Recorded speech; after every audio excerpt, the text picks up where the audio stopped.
Hello everyone, आज हम बात करेंगे सेल्स ऑफ गुड्स एक्ट की। Sales of goods act 1930। Sales of goods act जो है वो बेस्ड है English sales of goods act 1893 से। प्रायर जो 1930 से पहले क्या सिचुएशन थी, जितने भी सेल्स ऑफ गुड्स एक्ट के प्रोविजंस थे वो इंडियन कॉन्ट्रैक्ट एक्ट 1872 के अंदर दिए हुए थे। बट बाद में इसको वहाँ से रिपील करके सेल्स ऑफ गुड्स एक्ट 1930 एक सेपरेट एक्ट बना दिया गया, जो कि फोर्स में आया था 1 जुलाई 1930 को। ये एक्सटेंड होता है पूरे इंडिया में जब से आर्टिकल 370 हटा है उसके बाद से। और आर्टिकल 370 कब हटा है? 31 अक्टूबर 2019 को। तब से ये एक्ट जो है वो पूरे होल ऑफ इंडिया पे अप्लाई होता है। अब सेल क्या होती है? कोई एक पर्सन किसी और को अपनी कोई चीज़ बेच रहा है, गुड्स जो है वो ट्रांसफ़र कर रहा है। सेलर ट्रांसफ़र करता है या अग्री करता है मैं तुम्हें ट्रांसफ़र कर दूंगा फ्यूचर डेट पे वो गुड्स किसको? बायर को।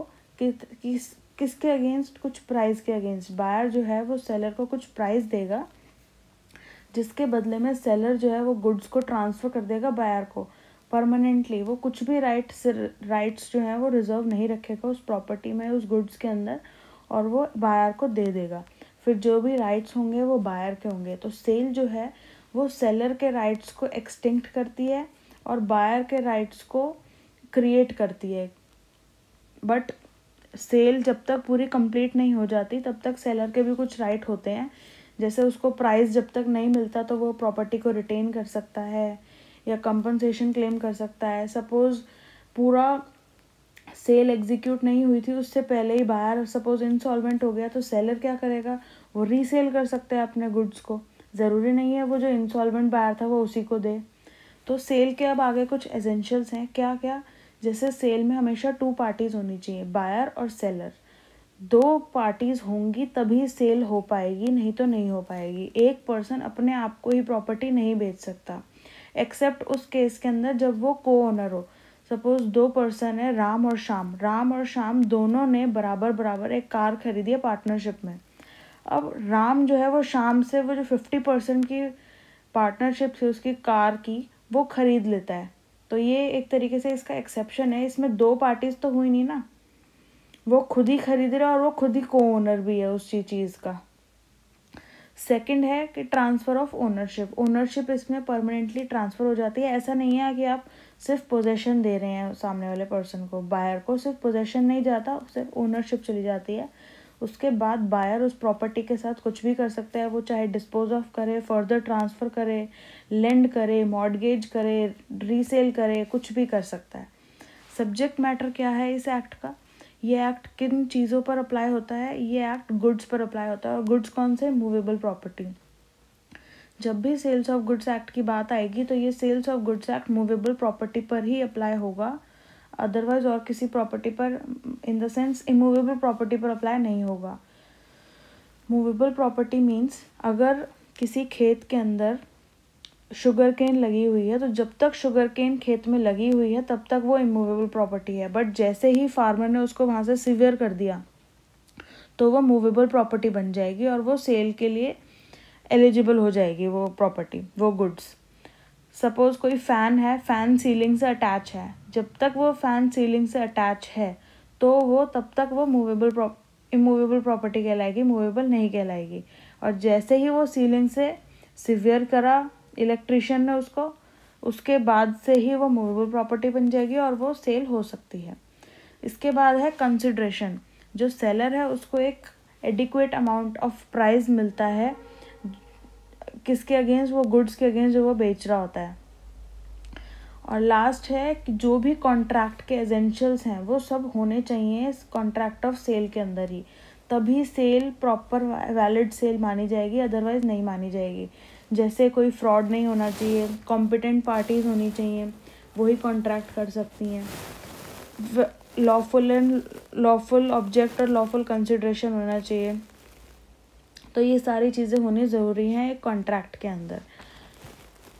और जो एक्शनेबल क्लेम है, actionable claim and money is not include in goods. जो गुड्स हैं मतलब हम मनी को और एक्शनेबल क्लेम को बेच नहीं सकते हैं। अब गुड्स के कुछ टाइप्स भी हैं। गुड्स कितने तरीके के होते हैं? एक होता है एग्जिस्टिंग गुड्स, एक होता है फ्यूचर गुड्स, एक होता है कॉन्टिजेंट गुड्स। एग्जिस्टिंग गुड्स मतलब जो एग्जिस्ट करता है, सेलर के पास जो अभी है। जैसे सेलर के पास फ़ोन है, वो अपना फ़ोन बेचना चाहता है, तो हमें दिख रहा है फ़ोन और तुरंत हमने पैसे दिए, सेलर ने हमें फ़ोन दिया और सेल हो गई। फ्यूचर गुड्स जो अभी हैं नहीं, आएंगे, फ्यूचर में आएंगे। सेलर के पास अभी है नहीं, फ्यूचर में आएंगे। सपोज़ उसके फादर से उसको प्रॉपर्टी मिलेगी, तब वो किसी और को बेचेगा, तो ये हो गए फ्यूचर गुड्स। एक होता है कंटिजेंट गुड्स, कि ये डिपेंड करता है किसी कंटिजेंसीज पे, कि वो अगर होंगी तो गुड्स आएंगे और तभी सेल हो पाएगी। अगर वो चीज़ नहीं हुई तो सेल भी नहीं हो पाएगी और जो कॉन्ट्रैक्ट ऑफ सेल था वो वॉइड हो जाएगा। अब सेल और अग्रीमेंट टू सेल क्या होता है? सेल जो होती है उसमें इंस्टेंट ट्रांसफ़र हो जाती है ओनरशिप, बट जो अग्रीमेंट टू सेल है उसमें टाइम लगता है, तुरंत ट्रांसफ़र नहीं होती है, इन फ्यूचर ट्रांसफ़र होती है ओनरशिप। सेल जो है वो एक एग्जीक्यूटेड कॉन्ट्रैक्ट है और दूसरी तरफ जो अग्रीमेंट टू सेल है वो एग्जीक्यूटरी कॉन्ट्रैक्ट है। सेल जो है वो तुरंत हो गई ना, तुरंत ओनरशिप ट्रांसफ़र हो गई, तो इसलिए एग्जीक्यूटेड हो गया। एग्जीक्यूटरी मीन्स होना है इन फ्यूचर, तो agreement to sell in future transfer होगी ओनरशिप, तो इसलिए एग्जीक्यूटरी कॉन्ट्रैक्ट। अब जो पेमेंट ऑफ प्राइस है वो इमिडिएटली हो या ना हो ये ज़रूरी नहीं है। सेल के अंदर सिर्फ ओनरशिप ट्रांसफ़र होना ही काफ़ी है।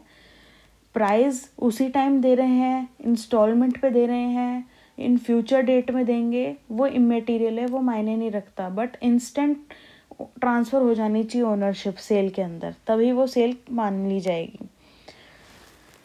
और अग्रीमेंट टू सेल के अंदर क्या होता है? गुड्स वो फ्यूचर डेट में ही ट्रांसफ़र हो रहे हैं, प्लस प्राइस भी जो है वो हाफ अभी दे दिया, हाफ फ्यूचर पे, इंस्टॉलमेंट पे, किस तरीके से भी हो सकता है, बट तुरंत अभी ट्रांसफ़र नहीं हो रहा। सेल जो है वो एग्जिस्टिंग गुड्स की ही हो सकती है, या स्पेसिफिक गुड्स, स्पेसिफिकली बता दिया है कि ये वाला है। कार कौन सी है? ब्लैक कार है, और कौन सी कंपनी की है वो भी बता दिया, तो ऐसा पर्टिकुलरली बता दिया, कोई अनसर्टेनिटी नहीं है इस सेल के अंदर। बट दूसरी तरफ अग्रीमेंट टू सेल जो है वो एक फ्यूचर गुड्स का और अनसर्टेन गुड्स का होता है, जहाँ पे अनसर्टेनिटी है, सर्टेनिटी नहीं है, हमें पता नहीं है गुड्स आएंगे नहीं आएंगे, तो हमने अग्रीमेंट कर लिया, हाँ अगर मेरे पास ये प्रॉपर्टी आई तो मैं तुम्हें बेचूंगा, तो क्या तुम खरीदोगे? तो बायर भी मान लिया कि हाँ मैं खरीद लूँगा। तो ये अनसर्टेन गुड्स या फ्यूचर गुड्स का होता है अग्रीमेंट टू सेल। अब सेल के कॉन्ट्रैक्ट ऑफ सेल जो होता है उसके अंदर आप रीसेल नहीं कर सकते। सेलर ने बायर से बात करी कि आप मेरी कार खरीदेंगे, बायर ने कहा हाँ ओके, ए ने प्राइस दिया 80,000 का, बी ने कहा ओके, फाइनल हो गया सब कुछ। अब ए ने बी को अपनी कार भी दे दी, चाबी दे दी, इसका मतलब ट्रांसफ़र ऑफ ओनरशिप हो गई। इसके बाद बी को पैसे देने हैं, चाहे वो पैसे तुरंत दे या उसने फ्यूचर की डेट बता दी कि मैं इस डेट को पैसे दे दूंगा। तो जो ए है वो अब बाउंड हो गया, वो किसी और को रीसेल नहीं कर सकता, उसको बी को ही सेल करनी पड़ेगी, चाहे बी इंसॉल्वेंट ही क्यों ना हो जाए। अगर बी इंसॉल्वेंट हो जाता है तो जो भी एक रिलेटेबल डिविडेंड है उसके लिए ए रिकवर कर सकता है कोर्ट के ज़रिए, बट अगर बी के पास कुछ भी पैसा नहीं है तो जो सेलर है वो कुछ भी रिकवर नहीं कर सकता, उसे कुछ नहीं मिलेगा, और सेल है वो रीसेल भी नहीं कर सकता, और वो ओनरशिप भी ट्रांसफ़र हो गई है। बट दूसरी तरफ जो अग्रीमेंट टू सेल है वहाँ पे सेलर जो है वो रीसेल कर सकता है अपने गुड्स को किसी थर्ड पार्टी पे। कोई भी ब्रीच हो गया, सेलर स्यू भी कर सकता है अग्रीमेंट टू सेल में। कोई ब्रीच कर दी, कोई कंडीशन रखी थी सेलर ने कि अगर आप मेरे को 3 इंस्टॉलमेंट बराबर से दोगे तभी मैं आपको ओनरशिप ट्रांसफ़र करूँगा, नहीं तो नहीं करूँगा। अब जो बायर था उसने 2 इंस्टॉलमेंट तो दी, तीसरे इंस्टॉलमेंट पे वो दे नहीं पाया टाइम पे, और वो ब्रीच हो गया कुछ कॉन्ट्रैक्ट का, और टर्म्स ही ऐसी थी, उसको पैसे की ज़रूरत होगी सेलर को। तो ये जो टर्म्स कंडीशन रखी थी ये बहुत इंपॉर्टेंट थी, और इसके ब्रीच होने से सेलर ने डिसाइड किया मैं किसी थर्ड पार्टी को बेचूंगा, और वो इसी ब्रीच के लिए बायर से कम डैमेजेस भी क्लेम कर सकता है। बट दूसरी तरफ सेल के अंदर अगर ब्रीच होता है तो जो सेलर है सिर्फ प्राइस के लिए क्लेम कर सकता है, ना कि डैमेजेस के लिए, क्योंकि ओनरशिप तो ट्रांसफ़र हो ही गई है। सपोज़ ए ने बी को अपनी कुछ स्कूटी बेची, तो ए जो है कोई भी ब्रीच अगर करता है बायर, तो जो सेलर है वो सिर्फ प्राइस के लिए क्लेम करेगा कि मेरी जो स्कूटी तुमने ली है उसके पैसे तो दो, मेरे इतने स्कूटी के पैसे थे, और जो भी प्राइस पहले वो कॉन्ट्रैक्ट में फाइनल हो गया था उसी का। बट अगर बायर जो है वो इंसॉल्वेंट हो जाता है, जैसे मैंने बताया, तो कुछ अमाउंट सेलर जो है उसको मिलेगा रिलेटेबल डिविडेंड, बट वो भी उसके पास होगा तो मिलेगा, असेट्स अगर उनके पास होंगी, नहीं तो नहीं मिलेगा। जो सेलर है वो रिफ्यूज़ कर सकता है अपने गुड्स को सेल करने के लिए अग्रीमेंट टू सेल के अंदर। सेल के अंदर अगर बायर इंसॉल्वेंट हो जाता है तो सेलर के पास कोई ऑप्शन नहीं है, सिर्फ रिलेटेबल डिविडेंड के लिए वो एंटाइटल है कि वो ले सकता है, वो भी अगर कुछ अमाउंट मिलता है बायर के पास तो।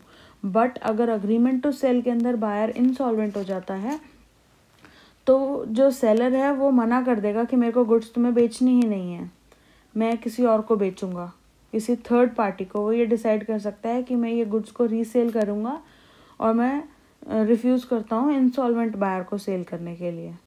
That's it for now. Thank you so much for watching.